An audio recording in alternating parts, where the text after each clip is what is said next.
There are more physicists than grandmasters in the world. That tells you how extremely difficult it is to attain mastery at chess.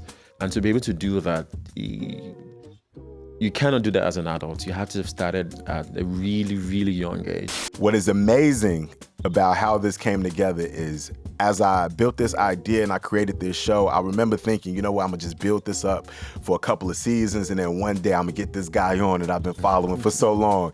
And after episode 1, his amazing team reached out and said, let's have a conversation. And it just went to show me personally the value of just something that lives in your brain, putting it out there. The universe is finally aligned. When I saw chess, not checkers, I was like, okay, because I mean, it sounds like such, there's an important dichotomy between chess and checkers. And checkers rather is like a river, maybe a well. The depth of it is very contained, limited. Our chess is an ocean, right? And it's an ocean of multiple possibilities and that cannot be contained. I want to meet the kids that you've been working with Chess in Slums. In this special episode of Chess Not Checkers, I wanted to get out of the studio and out into the world to explore the real power of the game of chess. So Tunde introduced me to the kids of his program, Chess in Slums. We traveled from Nigeria to New York to compete in a series of tournaments, including one at the United Nations.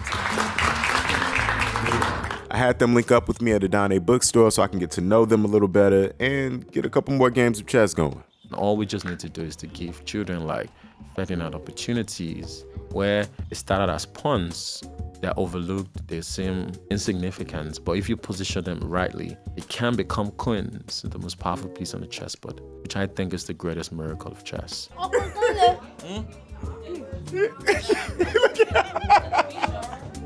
You see this? You see this energy right here?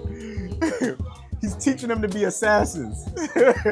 My name is Tunde Onakoya. I'm a National Master of Chess and the convener of Chess in Slums Africa. Let's explore the ocean, man. The chess, it ain't checkers. On the other side of the board for me today is someone who is a Guinness World Record holder, a philanthropist, a thought leader, a TEDx speaker. Chess could change the world. Someone who goes around the world teaching this sport that has become his passion. Started in the slums and was inspired to create an organization that used this game, this gift that changed his life to change the lives of so many young people by starting his own organization, Chess in Slums. So it's so great to have him here. Welcome to Chess Not Checkers, Tunde Onakoya. How you doing, boy?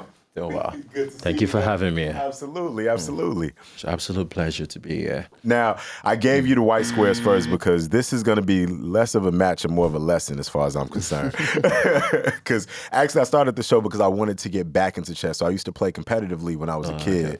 I wasn't bad, but I wasn't that good. And I never got back into it. And if you could give them, for context, the ratings, right? I think 900 is like a step beyond beginner. Yeah. The 900, thereabouts. 1,000, 1,002 is a bit intermediate. You know, you're getting a hang of things. Maybe some theory. Then 1.5 to 1.8 is expert level. Mm-hmm. Then 2,000 is master level-ish, very preliminary stages of it. Then 2.5, grandmaster. So the way the rating system works is if you win a game, you have like a starting rating point. So for every game you win, you begin to accumulate rating points. Yeah. When you start out, you have maybe like for every game you win, you can get 40 points. But the more you advance, you know, it becomes a lot less. So you win a game against a much higher rated player, you can get 10 points. So imagine having to accumulate 10 points over time before getting to 2,500. That could take thousands forever. Of games. It takes a whole lifetime. Exactly. So, I saw an interview with someone who wanted to be a grandmaster, and he gave up after he didn't get there at about the age of 28, 27. And he said, if I didn't get it at this point, I can't. Yeah. Really. So at your peak rating, 2,100, 22? I did 2201. Phew. But now I just play online now. I think my rating online is about 2.5, bullets, blitz, but I just play speed chess now. I don't know. I don't really consider myself as having any real ambition for chess anymore. Chess is a very jealous god and it takes too much time. So I'm more focused on actually raising grandmasters now. So something has to give, huh? Yeah, exactly. Well, for our conversation, I want to do a couple of things. I want to talk about your life and your journey. Yeah. I would love to play the game. And I would love for you to let people see me learn from you as we play the game. Is that cool? I can share a few things, of course. Okay. Let's go. This is very expensive too. I only booked him here to get like a free lesson. So. Nah, let's get it going. You can kick it off. Okay. All right. So for the beginners, so white goes first. Mm-hmm. Racism. Cut. And then we're doing the clock. I don't know if we really need it. But, Okay. You could. All right. But how did you first learn to play? I know the story of as I heard it. You originally began because you saw the game in a barbershop. Yeah. Yeah. Talk to me about Just 20 years ago. So I grew up in Lagos, Nigeria, in a very small community called Ikorodu. It's a slum community, pretty much, where nothing really happens. And we grew up in a very difficult place, and it was a place where a lot of like the young men in the community did extremely dangerous things to survive. And I used to be one of those kids because I was out of school, and it felt like my world was, completely like constrained within those confines. I didn't know that there was a world much larger out there outside that community, right? And because of that, I had no real ambition until I saw a chessboard for the first time in a barber shop. So we used to go there to play video games. So sometimes I would just go there to watch other kids that should be in school come there to play video games. And on one of those days, the barber, just was in one corner with a small chessboard, and he was reading a book.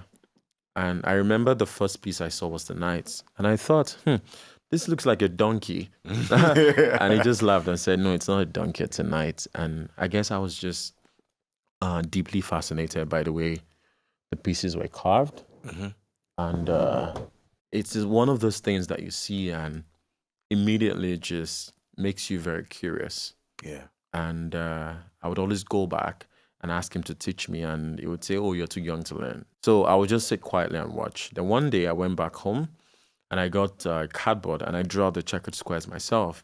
And I got clay and I molded the pieces, and I taught my brother how to play. So whatever I saw them do, I'll go back home and teach my brother. You created your own Yeah, chessboard? with clay, using clay, yeah. Wow. And then what did you use for the squares? I used the cardboard. So I just drew out the lines and I painted it. And that was my first chessboard.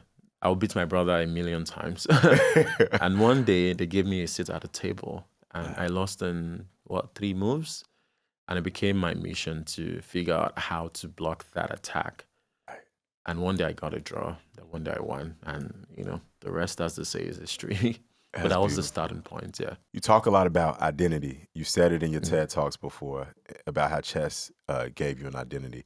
See, I'm missing that. Take your time. But you talked about identity and chess giving you identity. Why was that important coming from the slums? So this is one way I like to think about it because within the context of poverty, one is born into a situation where they have no control over the outcomes of their own lives because they've just from the starting point, all the odds are already stacked up against you. You're born in an environment where you are denied access to the very basic things, basic infrastructure, even clean water, education. And for that reason, it is hard to forge like your own identity. You just become a victim of that environment. Like that environment fully conditions you before you have any real agency as an adult. And for me, that was the reality of a lot of young, Black boys that also grew up, most of them got into drugs, into crime, because it was the only thing that was attainable to them, right? They didn't know there was a world that was different or better than that. It was so hard to see beyond that. So for me, chess was my lifeline because it gave me a world where I could escape to and control the outcomes, of my own life. And it helped me forge an intellectual identity that I can be different, that I can be a thinker, that I can exert myself mentally, right? And I could control, the outcomes of my life that I wanted to see. And this was especially important for me at the time because coming from extreme poverty, not even being able to speak English, not having access to education, it was the only thing that I could like anchor myself to know that sometimes, we could go to bed and there won't be food for days. I couldn't control that. But the one thing I could control was what happened in this magical world on the chessboard. That if I play well, I would win. If I play badly, I would lose. And having that sense of responsibility over something like that gave me like the agency I needed and gave me an identity, an intellectual one. And I wanted to pursue that. So it made me different from the other boys around me. And I understand chess made an avenue for you to go to school. Yeah. You were out of school for a couple of years just Yeah, because for a your couple family of years. didn't have the funds. Yeah. How were you able to get to school through chess?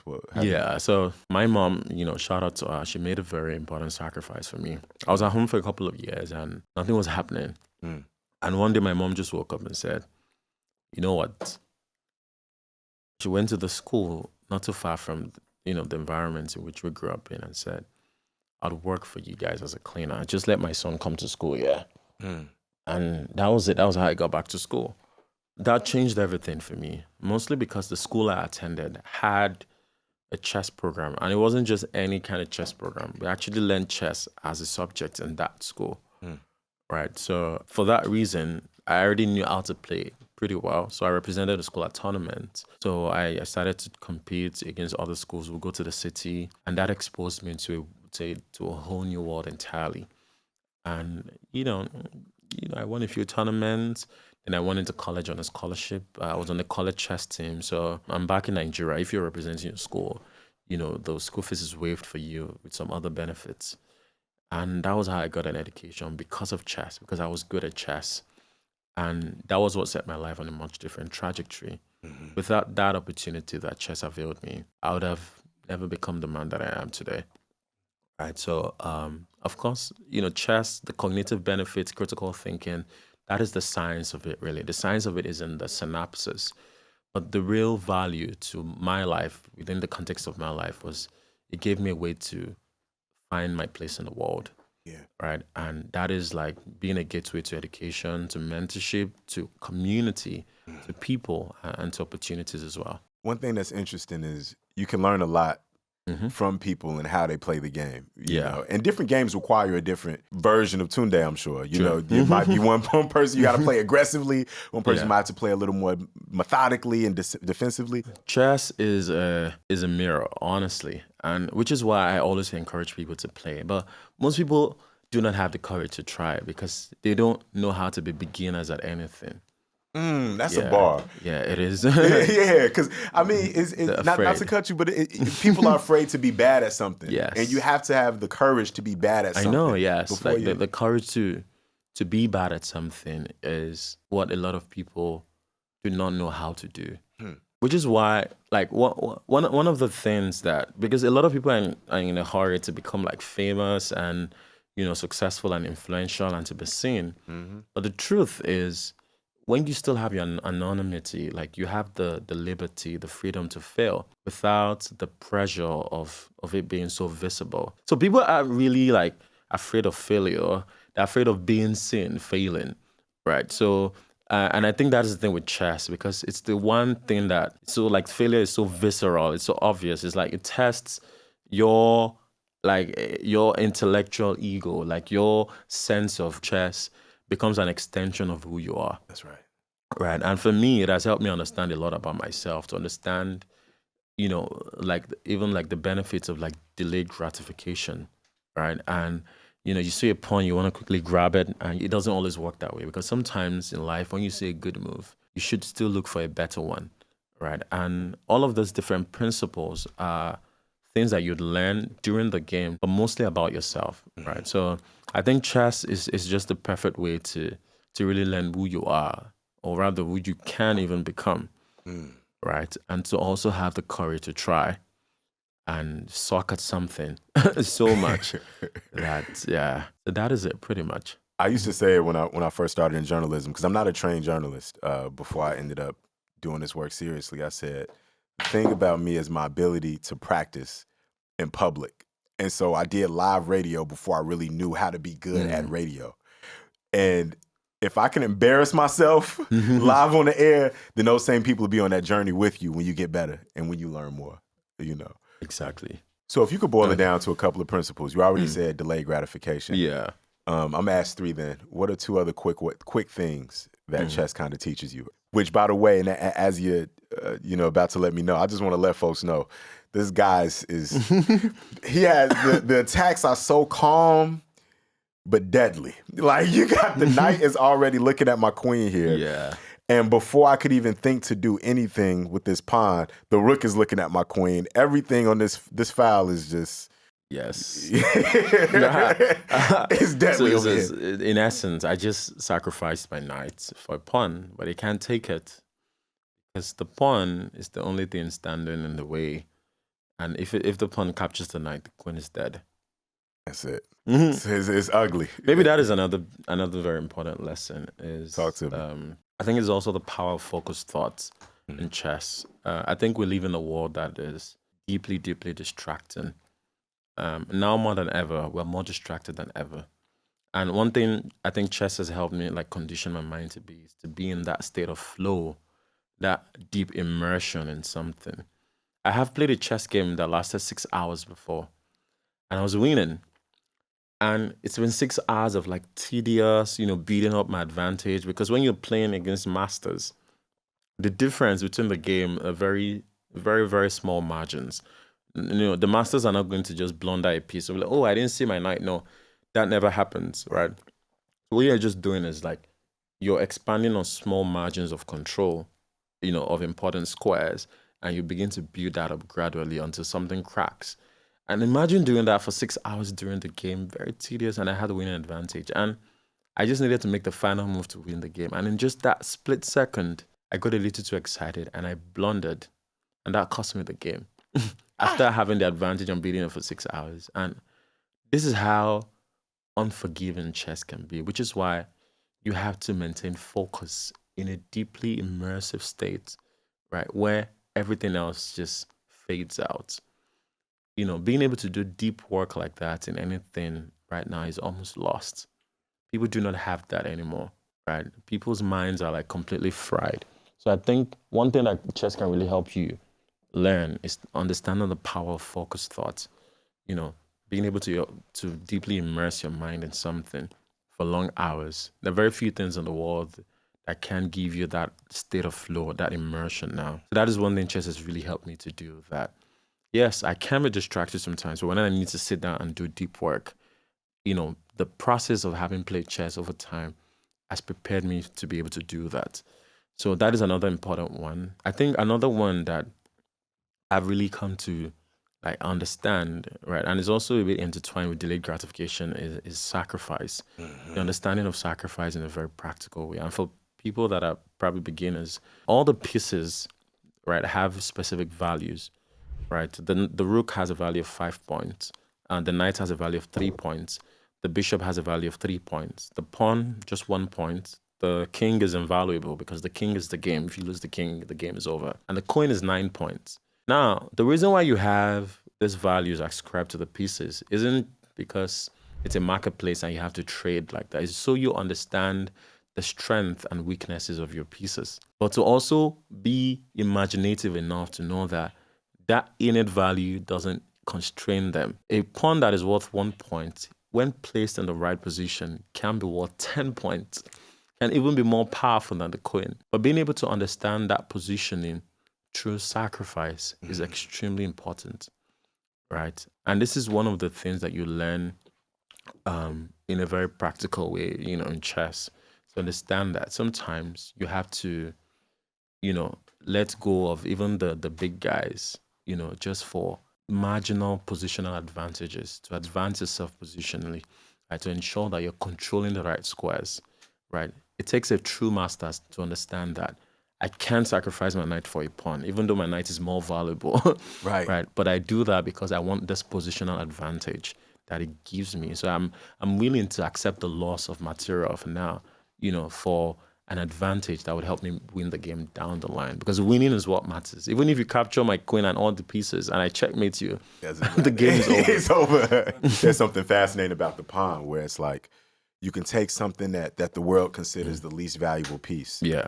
But if put in the right position, it can change the whole game. Changes everything. I feel like in real life you're doing that with these kids. There was a story that you posted about one of your young people who had cerebral palsy. Yeah. And yes, tell his story. Yeah, it's one of my favorite stories to tell. It's currently in America. Which He's out here with you now? Yeah. Okay. Are some of them coming to the meet and greet? Yeah, later they on? are. They're all coming, yeah. Oh, that's exciting. That's exciting. So you get to meet them later. And it's a dream, honestly, because 4 years ago, I went to a community in Nigeria called Makoko. It's the largest floating slum in the world. It's a horrible place to live. But then there are over 200,000 people that live there. It's a lot of children who have never been to school, have no education, and are living in extreme poverty. They're living on sewage water. The terrible health hazards, the environmental hazards. It's just, a child shouldn't live there. No human should live in a place like that. But, and this is the situation. This is the reality of these people. And it's one, they have to live in. So Ferdinand was one of those kids in that community. So we went there because we wanted to stage an intervention to help the children there, because we believe that beyond the slum is just a place. It doesn't define the people that live there or what they can become. That's right. Right. And Ferdinand was one of those kids in that community who was a differently abled child. And we invited him to join the chess club, and he did. And we immediately found out that, although he had cerebral palsy, which is basically brain damage, he had such a genius mind. And the other kids would bully him and call him imbecile because they didn't understand that his mind was different. He wasn't disabled. It was just, he had a different way of understanding the world. And chess became his first language. He had never spoken, he had never been to school, but the day he won a tournament. Had never spoken. Yeah. The day he won the tournament, because it was non-verbal, I heard him utter the words, champion. And he heard that, during the announcement. And that was such a moment for all of us, And for the boy, born in extreme poverty, who his peers thought it would amount to nothing, became a global star. And that was just 4 years ago. And now a lot has happened between then and now. He has done incredibly well. He's in school now. And now he's in America. And he recently won, a tournament against some of the best juniors in New York City. Wow. This was just 2 days ago. And that has really changed his life. And people all over the world are deeply inspired by his story. Even like, I've been getting emails from parents whose kids, also have cerebral palsy or some form of disability. Mm-hmm. And to know that if Ferdinand can become, then their own children can too. And I think it's one of those real human, stories of the triumph of the human spirits, that it is indeed possible to do great things from a small place. And all we just need to do is to give children like Ferdinand opportunities where they started as pawns. They're overlooked, they seem insignificant, but if you position them rightly, they can become queens, the most powerful piece on the chessboard, which I think is the greatest miracle of chess. So yes, he's in New York, and you get to meet him in a few hours. That's beautiful. Yeah.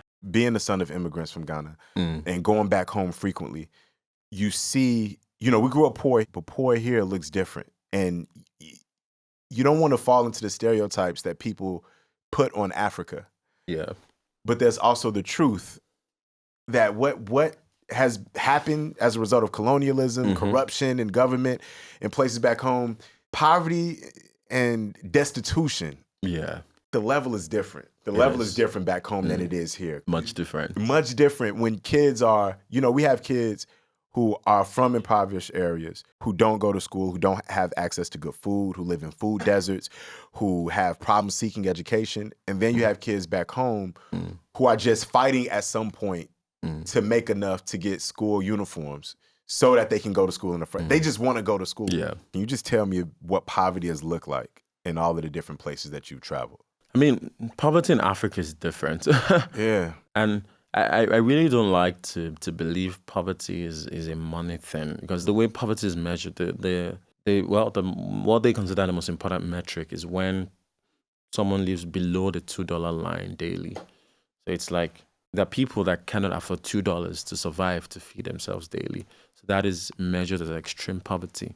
And there are 100 million Nigerians that live below that line, $2. So yeah, so in essence, below that line is extreme poverty. But for me, what is real poverty in Africa is that people are completely remote from systems, right? And because there's a huge deficit of infrastructure, like people don't have access to healthcare, rule of law, nothing works. At least, like, yeah, like the systems and public systems are still functional, but back home, it just doesn't exist. And it is even worse, inaccessible to the poor.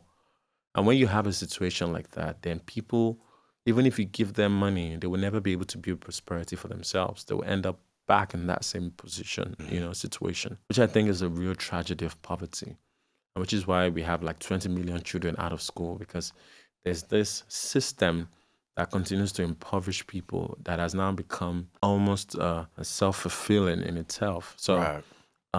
so Like a this is self-perpetuating system that exactly. they're So it trapped in. continues, to just go in cycles where it rebirths itself. People get into that cycle, and it's a continuous vicious cycle that continues to churn out the same outcomes. Because as long as there's that um, lack of access to systems, to education, right, people will continue to struggle, even if you give them money.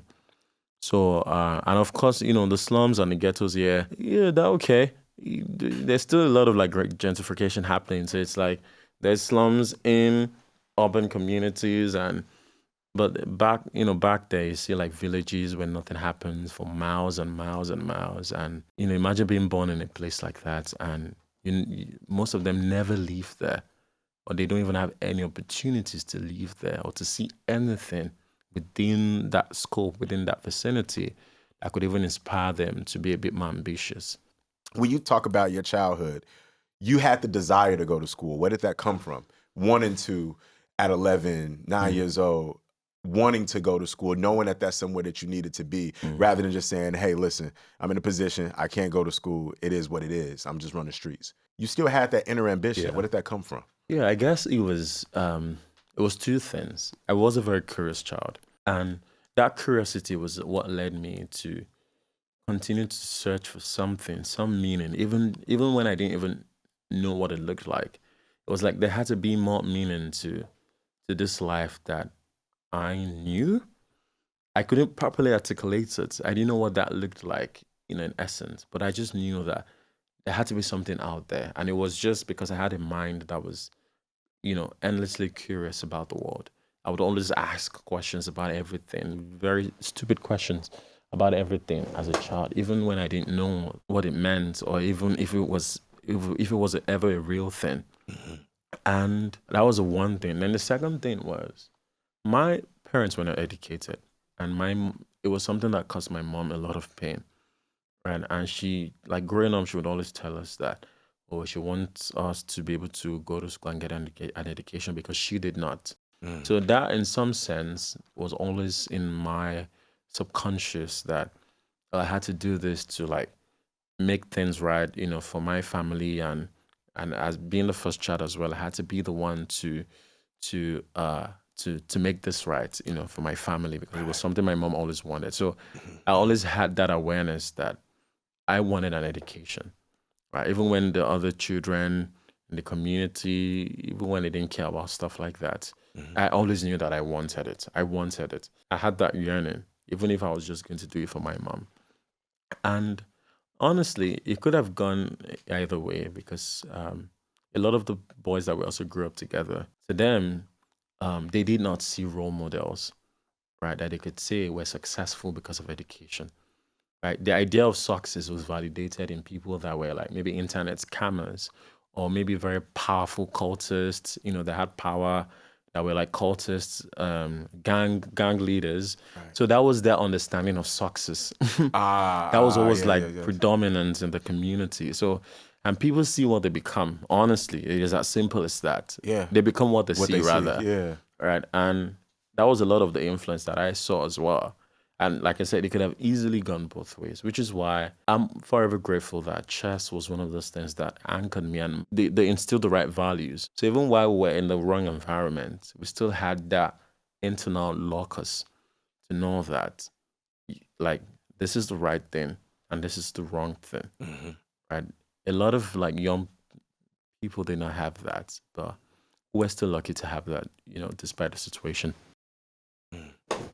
That's real. It's funny, All right, let's pause right here. Let them know what's happening on the board right now. Setting traps. Setting multiple traps. So it gave me his rook for free, so I could just go take the rook, then it would just checkmate me in one move. The rook has been hanging. He chose not to, I'm trying to get right. The checkmate is right here, but this is when you're playing people who are proficient, you already know they see it. Yeah. So all you have to do is try to figure out how to force a situation where this woman can get out of my way, but he has multiple defenses against it. But it's called a great gift. What's a great gift? A great gift. So I don't know if you know the story of of where that came from. Troy and Sparta. So they were at war, and one day Troy told them, "See, we don't want to fight anymore. We'll bring you a gift, right?" And they brought this wooden horse, this giant wooden horse, and they brought it to the city gate, right? And they left it there. Of course, the Spartans were very paranoid, and they wouldn't open their gates, right? But after some time, they thought, it's a gift. Maybe they want peace after all. And they opened up their gates and they dragged in the wooden horse. And at midnight, the Trojan soldiers came out. They were hidden in the horse, and they came out and they slaughtered the entire army of the kingdom. And that was how they conquered, And so they call it a great gift because it was an obvious offer of, take. You can take this. Yeah, you free. can take this. It's free. You can take the rook. It's free. Yeah, like they call it Trojan horse. Yeah. So there's an hidden intention that you do not see. So whenever you see a good move, a free gift, it looks good. It looks nice. You have to still interrogate it because, like I said, chess is a game of complete information. Right? Taking the rook would have given me 5 points and easily helped me win the game, but I would have instantly lost in one move, checkmate, because the queen is the only piece defending this pawn. And the queen and your bishop are lined up attacking this pawn, threatening checkmate immediately. So the moment I step out to take the great gift, I leave my most important responsibility, which is to defend my home, for a gift. And that would have cost me the game. So many metaphors. So in a sense, the queen is pinned here. Yeah. Until you move your king or do something else. What's interesting, though, is a smarter move, if I was thinking ahead, is knowing that if I put my queen here, I know that you can defend by putting your pawn here because now my queen has to move. Mm-hmm. I can't take this pawn because the knight is here. Yeah. And if I know that he sees this, it's kind of a pointless move to put the piece there because the queen has to move soon anyway. But we live, we learn. That's why we play the game. I want to go back to this idea of focus. And I would love to leave the people watching with some tools that you use to make sure you keep your brain sharp and that you continually focus. Because you're an athlete. It just so happens that your mind is the tool for your sport. Yeah. So is it sleeping well? Is it eating avocados? Is it like what are your tricks? Like definitely not sleeping well. Not sleeping well. That's not one of them. Not one of them. And I know when my manager listens to this, she'll be like, "Yep, he doesn't sleep. Don't lie." I think a lot of people have their own different methods, and the thing is, the difference between two people of maybe equal strength or of equal ability, right, is the techniques that they have to self-preserve. Really, that is where you get your margins, right?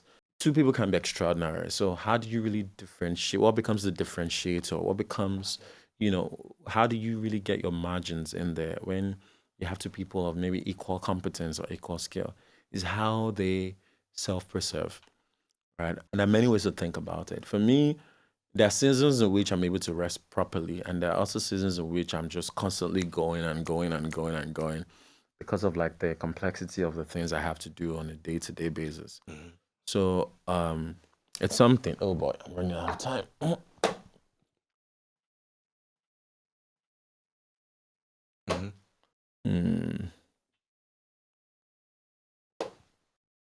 Trying to win the game right now. All right. So as I was saying, so I think the first one is to not play chess obsessively. Now, this is the thing: you don't actually get better at chess by playing chess, which is such an ironic thing. You don't get better at chess by playing chess. You don't get better at chess by playing chess constantly. Uh-huh. All right, there's someone on. So I play online on Chess. There's this man that has played over 800,000 games, and guess what his rating is? 1-2. Oh, and he's played 800,000 games. I swear to God, I don't even know how it is possible that someone has played that many games and is still stuck at that rating. And so that tells you more than anything else that you don't get better at chess by obsessively playing. Yeah.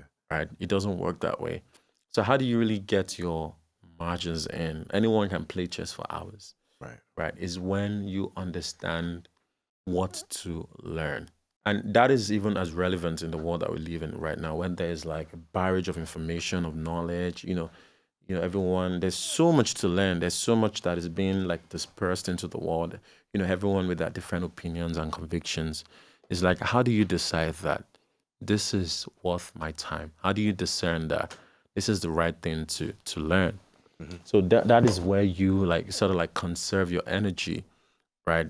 And like I said, get your mergers in. So to me, it's and this is another way to think about it. In the game of chess, after the first 4 moves, the number of ways in which the game can be played, the number of variations that could stem from that game after just first 4 moves, are more than the number of atoms in the universe. That is something that is almost mathematically infinite. So when you have such a plethora of options and you have all of this unimaginable possibilities, how do you zero into just one move, right, at every turn?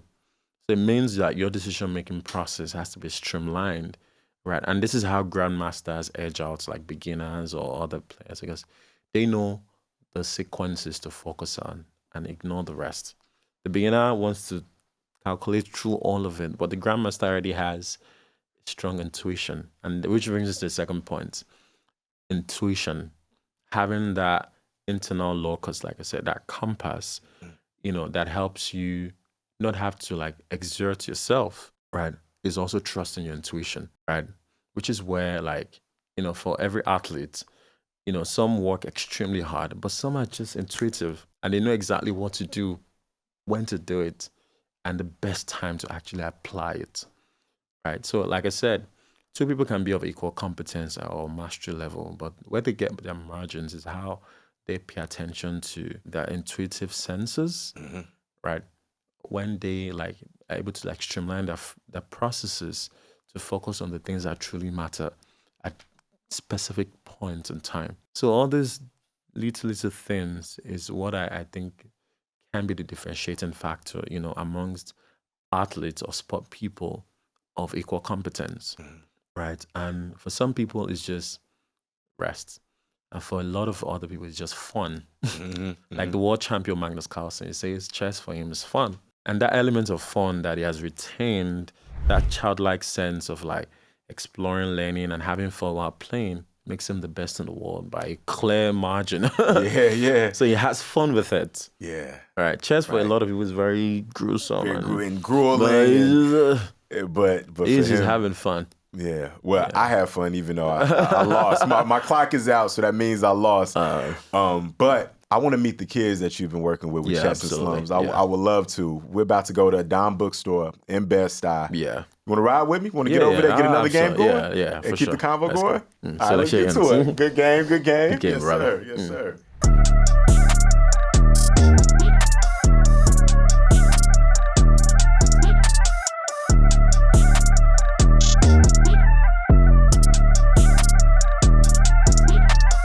Pardon me real quick. This is Basira there engrossed in the game, but you gotta meet. This is Tunde Onakoya. This is Basira Khan. She's also a Chess Not Checkers alum. I asked him, I said, what's the biggest mistake chess players make? He said, hubris. Overestimating their advantage. I always lose because I lose focus. And so how long have you been playing? I've been playing for 5 months. 5 months. Yes, because when I entered school, I was not playing tournaments with them because I was in a boarding school. Okay. So for the rest of the months, I've been in school and not playing chess. I only practice and teach some in our hostels. Now, when is that time for me? There's some in our schools. I only practice to teach them, and that's all. Got you. So for people who want to learn chess, what is the advice that you would give them?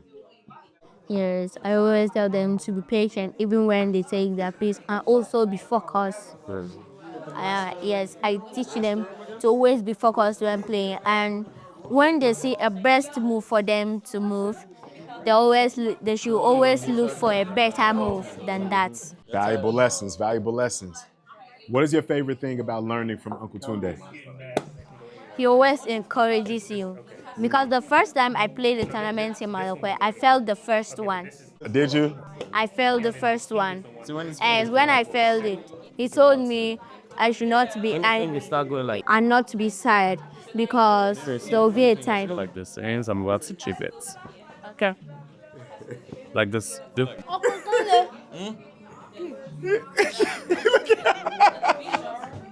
You see this? You see this energy right here? He's teaching them to be assassins. Ferdinand, finish him. Finish him. I wanted my round 2. But my man is gonna avenge my death for me. No, don't trust him. Don't trust him to do that? He's not the one. I got my money on him. I believe him. Avenge me. He's not the one. Remind me his name? Jami. Avenge me, please. No. In much stronger opposition. He's exactly talking about chess. Chess, not checkers.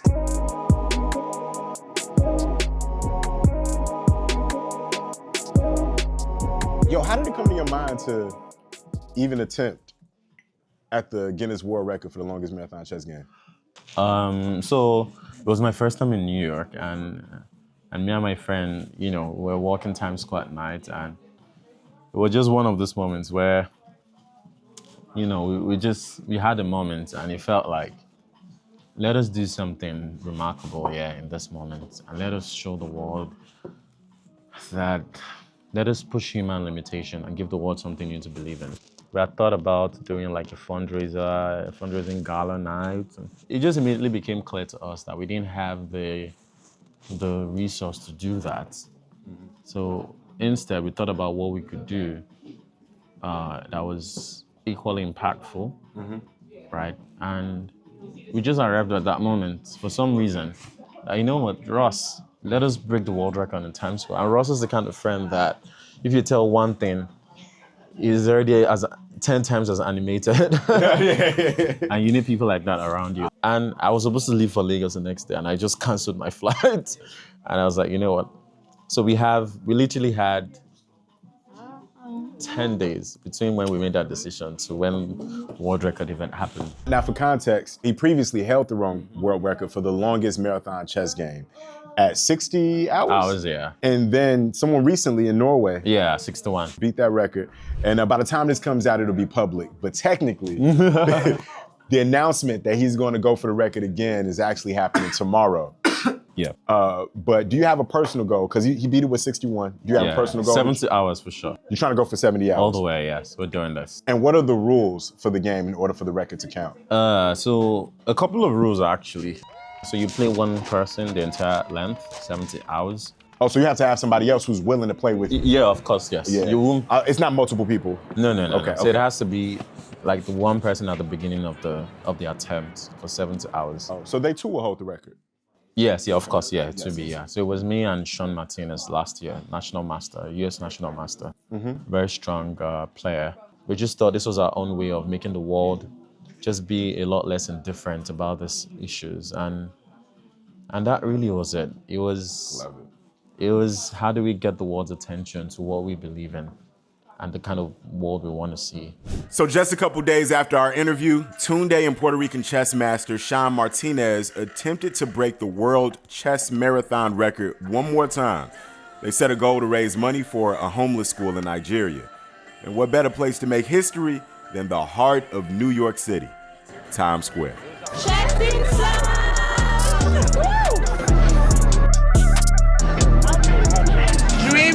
Dream big, okay? From Nigeria to the world.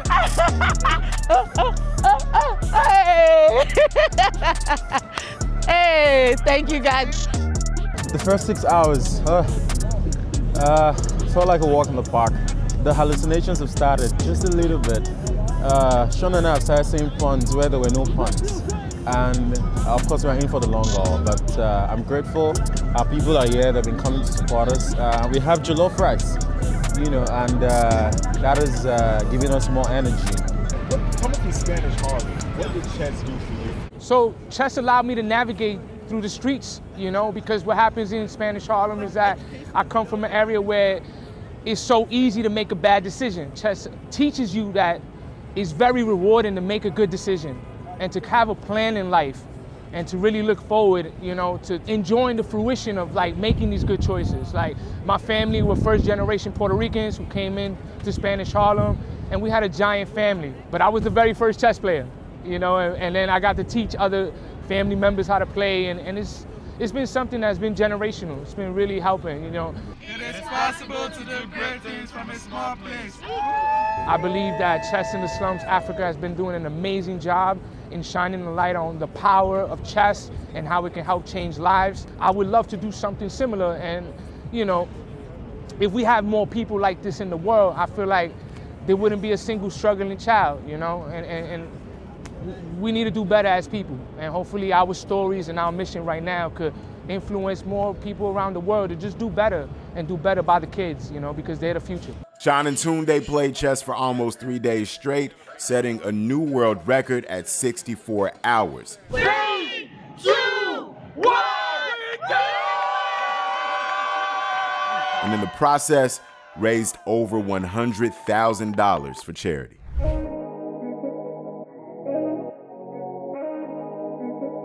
When we started playing, it was winning.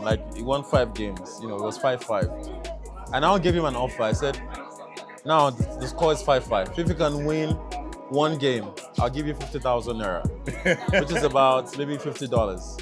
And since then, he hasn't been able to win any game. What is that? Is that psychological, or did you start It playing is psychological, better? yeah. The stakes are higher, so. Yeah, because the stakes are higher. That is when you know the true strength of any player.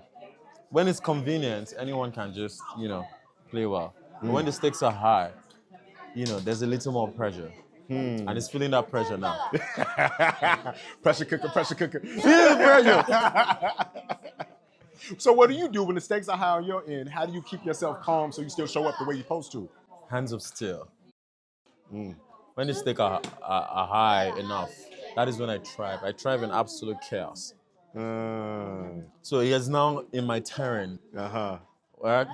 When there's something to lose. When there's nothing to lose, everyone, it's convenient, it's sunshine. Yeah. When there's something to lose, that is when the true mettle of a champion is tested. A champion doesn't become a champion in the training ring. It becomes a champion in the fighting ring. Yeah. In the championship. That's right. So it's when it truly matters. That is when you deliver. You still want to keep going? 50,000 naira. I'm going to add to it. I got 50 more. If you win, you're getting 100 today. 50,000 naira. Tell me you can 50 do American. this. You can do this. I'm telling you. Prove me wrong. Stakes are even higher. I got 50 on Jamaica. It's feeling the pressure. Feeling the pressure, huh? Let's go. But you can do this, huh? It's where the champions are made right here, baby. Exactly, yeah. This is when it truly matters. Now, work-life balance. How are you doing it? How are you managing? I used to think, it doesn't exist, but it does. So the way I've been able to sort of rationalize it is to give seasons to everything. There will be a season to love. There will be a season to play. There will be a season to work. And when you are in every season of your life, give it the intentionality that it deserves, right? And cut off everything else. So it's like when it's time for love, make sure you set healthy boundaries so nothing else interferes with that. When it's time to go hardcore and train and be the best, do that. Give it everything. So you have to live your life in those timelines where we can give, because life is about trade-offs, yeah? Sometimes you give up something for others. You can't have it all. Well, you can have it all, but not at the same time, right? So the trade-offs are what helps you give priority to the things that truly matter. And if you have that, you have everything. You don't even know how much I agree with you. You know what helped me understand this? It's this book called The One by Gary Keller. And it talks about productivity. And it says that it's not that you need to focus on one thing necessarily to be great at that one thing. Mm-hmm. You need to spend seasons focusing on and training on that one thing. Yeah. Now there will be a limit when you stop. to how far you can achieve. But you have to be able, balance only means that, there's a diagram. They did like a pie chart. And he's like, yo, there are areas where your family's gonna get 80%, and there are areas where your work is gonna get 80%. Yeah, you just gotta balance it out there. You just gotta balance it. So what's getting the bulk of your attention these days? Right now, two things, the children and the work, and I'm writing a memoir as well. I'm writing a book. Writing a memoir? Yeah. Okay, what's it gonna be called? Do you have a name yet? I don't know yet. I have a few ideas, but nothing is set in stone yet. But I think it is going to be an extremely important book that will change the world, and which is why I'm putting a lot of thought into it. Okay, come here. Well, we're in community now. When you get it done, come back and holler at me about it. We'll get another game going. I'm gonna get back in the gym. I'm gonna get my rematch. I don't think I'm gonna win, but I'm gonna get better. That's the point. But right now, I got my money on Jermaine. Let's see. Your competition is not me. Your competition is yourself. Exactly. Every day, you show up every day, and one day you win. You truly, truly win. That's right. That's right. Jamie, can you win when it truly matters? Yeah, Tunde is one move away from promoting his queen, but the rook is on his tail.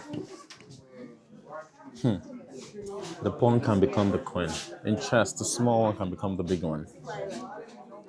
Then the king that is dormant the entire game becomes a fighting piece. The king is a fighting piece.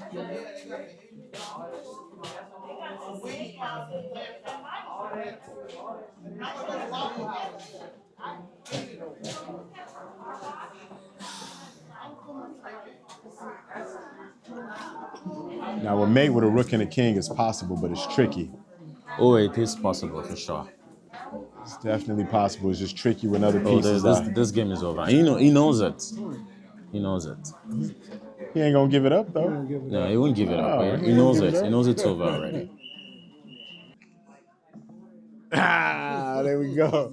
So what does that mean for the bet? Does he get half the money? None. You have to win. You gotta win. What was happening, Jamie? When the stakes That was good. When the stakes were high, you couldn't win. Well, because I'm gonna give him half. I bet him 50. I got $25 for you. All right. Man, Tunde, thank you for pulling up, man. Hey, man. Thank you so much for having us. Thank you had so a good much. time. Man, thank you, man. Yes, sir. It's Chess Not Checkers. I know what it is.